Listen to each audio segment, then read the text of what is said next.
Hey everyone, it's Mark, and today we're taking a look at a Moorish sovereign citizen in court. Let's roll the video. As a it is not my obligation, and do not point to me. Yes, you have a constitutional oath to uphold the Constitution, ma'am. You misunderstand the procedure. I will attempt to explain it to you. Objection. The documents that you want are not documents that are in the court's file at this point in time. Objection, I don't know ma'am. if they would ever be in the court's file at this point in time. That's not my problem, ma'am. Absolutely, it's your problem. But that's your not my position problem. is that you want them from the prosecutor, and you have requested them from the prosecutor. That's right. And the prosecutor has failed to give them to you. That's right. You can make the appropriate application to the court, and you can say to the court, I've asked for them, I'm entitled to them, I haven't gotten them, order them to give it to me. I've already filed received a no notarized affidavit of fact in reference to return of property weeks ago. A notarized affidavit. So if you're telling me you don't have to acknowledge affidavits, all right, that's what your statement is. However, bottom line is this court has failed to prove jurisdiction and has avoided the issue of jurisdiction at all costs. And nobody in here has the status. It's clear to me that you think the court has jurisdiction, otherwise you would have never shown up for court. All right, nobody has proven status, and nobody in here has the authority to proceed. Now, the last hearing we discussed, you stated that Could you please stop yelling at me? This matter, you stated, ma'am, for the record, you stated that this matter was relative to jurisdiction, not Mr. Keesler's position here and not anything else.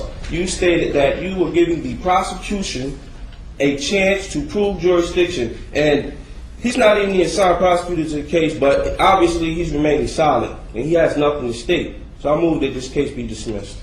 When there is an appropriate application before this court to address the issue of discovery violations, jurisdiction, or anything else, the court will act.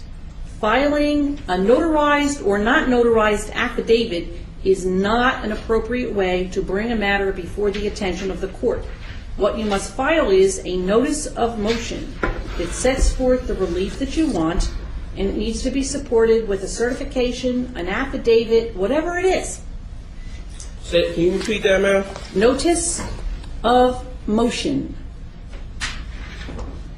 This is exactly what I told Cheyenne Matoda Kushner L. For the record, man, which rule, authority, courtroom rule, statute are you using? It's in the court rules. I do not address that recall. matter? It is in the court rules. I do not recall, and I'm not going to look up for you the exact court rule, but the court rules set out the procedure that you must follow.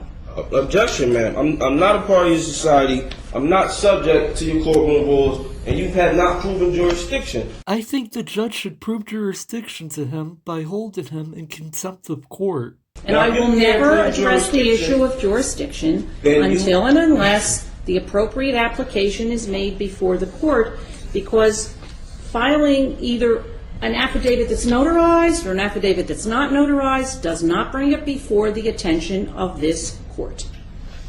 Objection. There is no discretion to ignore the lack of jurisdiction. Joyce versus United States. Jurisdiction is fundamental, and a judgment rendered by a court that does not have jurisdiction in here is void ab initio, and that is application of Y300 P.132 versus Caveat.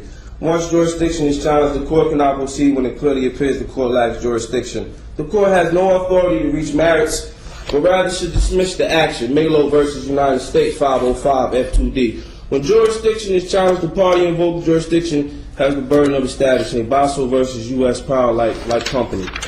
Courts enforcing their statutes do not act judicially, but merely ministerially. Thus, no judicial immunity, and unlike courts of law, do not attain jurisdiction by service of process, nor even arrest and compelled appearance. I'm here by way of threat, duress, coercion. I'm going to make that clear for the record every time I have to appear here, if I have to appear here. The only reason I'm appearing here is by way of your threat, duress, coercion, or your company's threat, duress, coercion.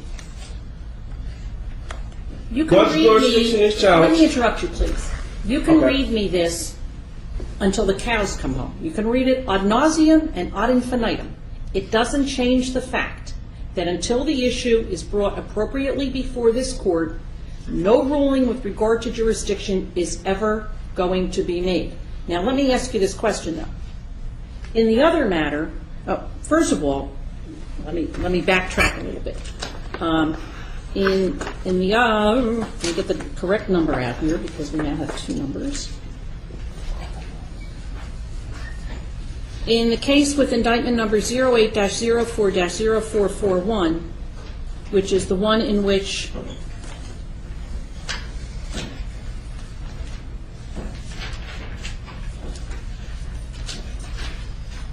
Cheyenne M. Cushing-Murrell is also involved, I have severed those matters, so they will be on completely separate tracks. But he told me that he had filed a notice of removal to the federal court, and my question to you is, have you filed a notice of removal to federal court with regard to any of these matters? Yes, ma'am. Notice of removal has been them? filed All of them? regarding all matters. The three matters? Yes, the three matters that you. May I ask you, please, would you tell me when did you file this? It was filed last night. FedEx. To the federal court? To the federal court. All right. Yes. Now, as I am sure you are aware, if the court accepts them, then we will simply transfer them to the federal court. We won't deal with them anymore. Okay, well, I'm still sure you're aware of the matter that you've not proven jurisdiction in either of the hearings and that you've avoided addressing the issue of jurisdiction. He's like a broken record. He keeps arguing the same thing over and over again. Take the hints opposite. The judge isn't going to dismiss the case for lack of jurisdiction. And I will continue to not address the issue of jurisdiction until the appropriate motion is filed with the court and the court has the ability to address it and make a determination with regard to it. And Judge, if I could just for a moment, that's the issue at hand. As currently stands, we are representing. Objection. You're not representing me. Therefore, it would be our responsibility to file that motion. Given the fact that he will not cooperate with our office, it's impossible for us to do that. Objection. We really need to Well, reach the issue. I want to get back to what I do want to get back to what Amir Kacey said. Now, we addressed the issue to some extent with regard to the indictments. I have here for you, and the record will reflect, that I am giving you a copy of the indictment that has 08-07-0727 and also 08-04-0441. Objection. Just for the record, the Office of Public Defense is not representing me.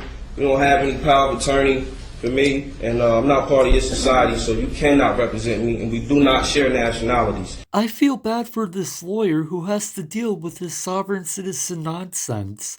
Also, what does sharing nationalities have to do with anything? That's completely irrelevant in my opinion. Okay, now, for the record, Mr. I need the Kramer. nationality of every agent in here, and I need the name and the information because I'm suing everybody. Well, good luck with that. How exactly do you plan on suing everybody when you stated multiple times that you aren't part of society and you think our courts have no jurisdiction? Do you plan on suing them in your make-believe court that has no authority whatsoever? Mr. Kramer. Everybody. So I need everybody's name and your position, starting with you, Excuse me. sir. Who is calling out from the audience? I was, ma'am. No, you were not. Um, No, do not hand anything over. Nothing. In the audience, please do not call out while court is in session or the officer will ask you to leave. These are now completely discombobulated. They're not stapled to, well, Well, the one wasn't stapled. The one was. Unless you said the original accident. Should I go back and say that? no, I don't have, look, you can't even read this. Is that what I gave you? I think so, yes. I give you back the original. Do you have the copies? I gave them to her. Okay. I need your name and position, sir. I need your name and position, sir. No one is going to give you any information. Ma'am, are you stating that you are not obligated to provide me with your identity and status? You know my name. Your employees or your co-workers are not obligated to provide me with their identity, status, and company position, ma'am? Stapler. Ma'am? Yes? Did you not just hear me? I didn't hear you. I'm sorry. I was trying to get the paperwork together. Okay. Can you wait a moment till I'm finished? No, I'm going to repeat myself. I'm here on the time, man. Now, hold on. All right. I'm trying to get all these papers together. No, it's a simple question. I'm sure you can answer it while you get your papers together. I cannot get them together. I can't answer. This only has 3. Okay. This has 3 counts, and this you didn't make a copy of the last count. So make a copy of the last page and bring it in, and we'll staple them together. Noble Amir KCL. You complained about discovery. I think I've addressed that. I'm giving you the copies of the indictments, and you said you've never been interviewed. I am sure that Mr. Kiesler can give you now a date for you to be interviewed. Objection, ma'am. I do not require the Office of Public Defense or any attorney at law. Well, you told me that you were complaining that you hadn't been interviewed. No, what I stated was, if he was representation on this case, he has not provided assistance. If he was representation for this case, the assistance is ineffective. Well, my understanding is that Judge Smith has required Mr. Kiesler to represent you. Objection. I've addressed this matter with Judge Smith. Judge Smith does not have jurisdiction and could not prove jurisdiction. The words of the day must be objection and jurisdiction. Like, seriously, I have no idea how any judge could listen to this nonsense for this long. Therefore, Judge Smith does not have the authority to make any decisions for me. And neither do you. And neither does Mr. Kiesler, and neither does the Office of Public Defense. For the record. Now, as I stated, you just told me that you did not hear my question. My question was, I need the information for the people here who are attempting to force business on me. I want his name and position, I want her name and position, and I want his name and position, and I want your nationality. Not to point at me, and I am now going to ask you not to point at anyone else in the courtroom. It is very impolite. No problem, man. Now I'm asking you to answer my question. You know my name. That is all you need to know. I don't know your name, man. Judge Laban. That is my name. Your nationality? You have no need to know my nationality. Yes, I do. You are attempting to force business upon me. I need to know your nationality. For the record. And your status. For the record. And anybody else that's working with you. Your questions are unintelligible to me. They're unintelligible? Do you not understand what nationality means, ma'am? Do I need to pull out the dictionary? Which dictionary are you comfortable with using, ma'am? For the record.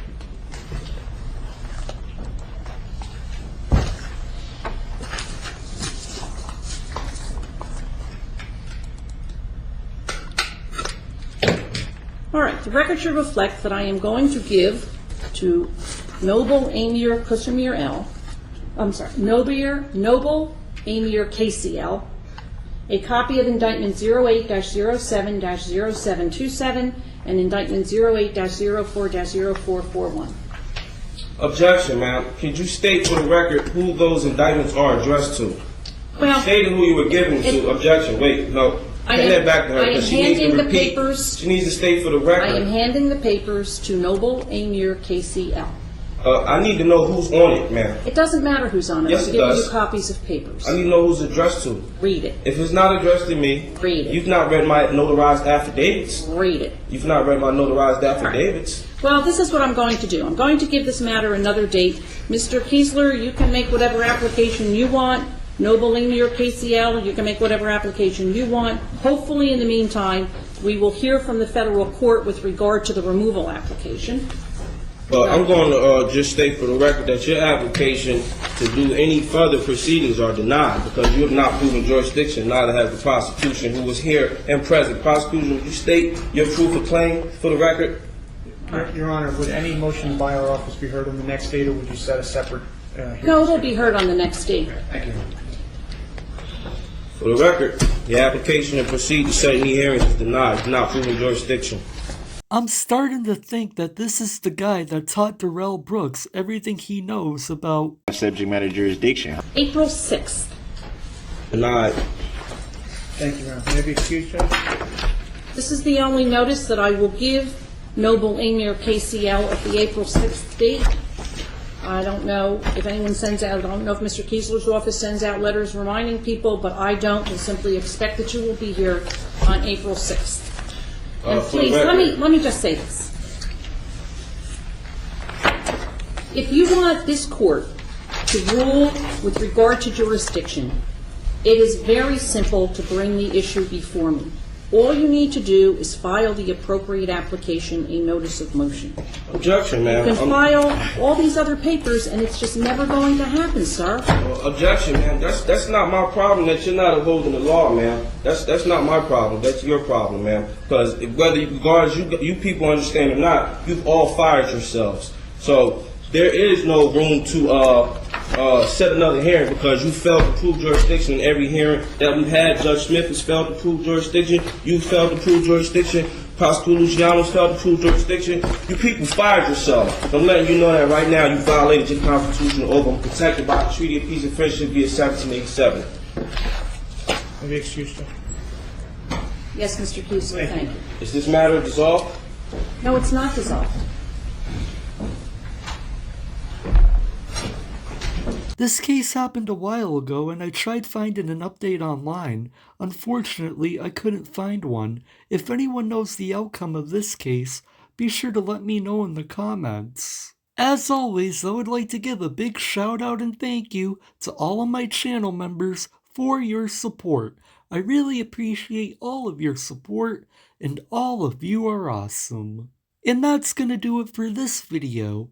Thank you all for watching, and be sure to like, share, comment, and subscribe. And I'll see you next time.